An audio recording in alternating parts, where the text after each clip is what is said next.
अच्छा, बचपन इंसान की जिंदगी का सबसे हसीन और खूबसूरत पल होता है ना। ना कोई फिक्र, माँ की गोद और पापा के कंधे, ना पैसे की चिंता, ना फ्यूचर की सोच।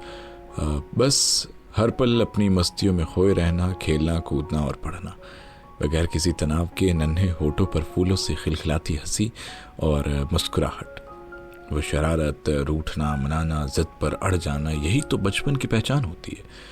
सच कहूँ तो बचपन ही वो वक्त होता है जब हम दुनियादारी के झमेलों से दूर अपनी ही मस्ती में मस्त होते हैं।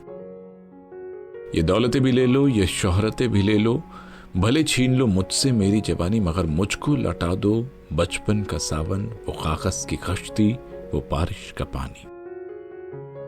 मशहूर गजल गायक जगजीत सिंह की ये पंक्तियां उम्र की एक दहलीज पर किसी को भी भावुकता के समंदर में डुबोने या उतारने के लिए काफी हैं। लेकिन आजकल के बच्चों की जिंदगी में वो बचपन आता कहाँ है। नानी और दादी की गोद, पापा और दादा के कंधों की सवारी करने की उम्र में इन बच्चों के कंधों पर भारी बस्तों का बोझ टांग दिया जाता है और संस्कृति और चमकदार सपने बचपन की मासूमियत को जाने अनजाने में डसने लगते हैं। इन नन्हे नन्हे मासूम चेहरों पर मुस्कान के बजाय उदासी गणित के पहाड़ों में होने लगी और हम इसे बदलते परिवेश के एक हिस्से के रूप में स्वीकार भी करने लगे हैं। बेखौफ तरीके से जीने वाला वो बचपन कहीं खोता जा रहा है। बहरहाल इन्हीं बचपन की यादों से जुड़ी एक कहानी है कि मुझे लगता है कि कहानी कोई एक दिन की नहीं है। ये तो उन तमाम दोपहरों और ठंडी सर्दियों की शामों की बात है जिनमें हम बड़े नहीं होते थे, बस जीते थे। बचपन एक ऐसा स्टेशन जहां से जिंदगी की ट्रेन आगे तो बढ़ती है पर कोई उसे कभी भूल नहीं पाता। तो कहानी कुछ इस प्रकार से है कि हमारे घर का आंगन बड़ा नहीं था पर उसमें दुनिया समाई थी। चटाई बिछती थी, ऊपर नीम का पेड़ था और हर दीवार में कोई छुपने की जगह। जब बिजली जाती हम भूत भूत खेलते, डर भी लगता और मजा भी आता। कभी किसी के पेट में हंसी के मारे दर्द होता तो कभी किसी के छुपे हुए कान में चींटी चली जाती। गर्मियों की दोपहर का मतलब था नानी का घर, रस्सियों पर सूखते कपड़े और आम के पेड़ पर चढ़ने की लड़ाई।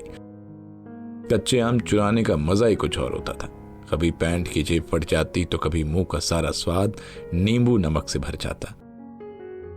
सर्दियां जैसे कहानी सुनाने के लिए ही आती थी। माँ के हाथ की रचाई और उसके अंदर वो गर्म सांसें। दादी अपनी वही पुरानी कहानी सुनाती, एक था राजा एक थी रानी, दोनों मर गए, खत्म कहानी। और हम हर बार हंसते जैसे पहली बार सुनी हो।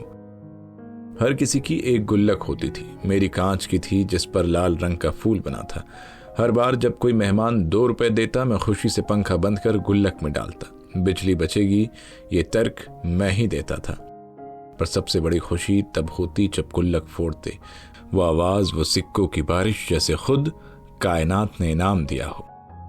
बारिश होते ही मम्मी चिल्लाती, भीग मत जाना, और हम उसी पल नंगे पांव बाहर बारिश में नाचते कूदते गड्ढों में लथपथ होकर लौटते। कागज की नावें बनती फिर बहती और हर डूबती नाव पर हमारा दिल थोड़ा टूटता, पर अगली बारिश तक नया सपना, नई नाव तैयार हो जाती। स्कूल का मतलब था वो रंग बिरंगी कॉपियां, सुंदर सा बैग और वो गणित की कॉपी जो कभी पूरी नहीं होती थी। पीटी के दिन सफेद जूते रगड़ रगड़ के धोते थे, फिर भी सर डांट देते।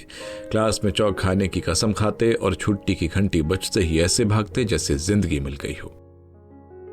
त्योहारों का मतलब होता नए कपड़े, वो भी एक दिन पहले ही पहन लेने का जिद। दिवाली पर फुलझड़ी जलाते हुए चिल्लाते, हट हट जल जाएगी।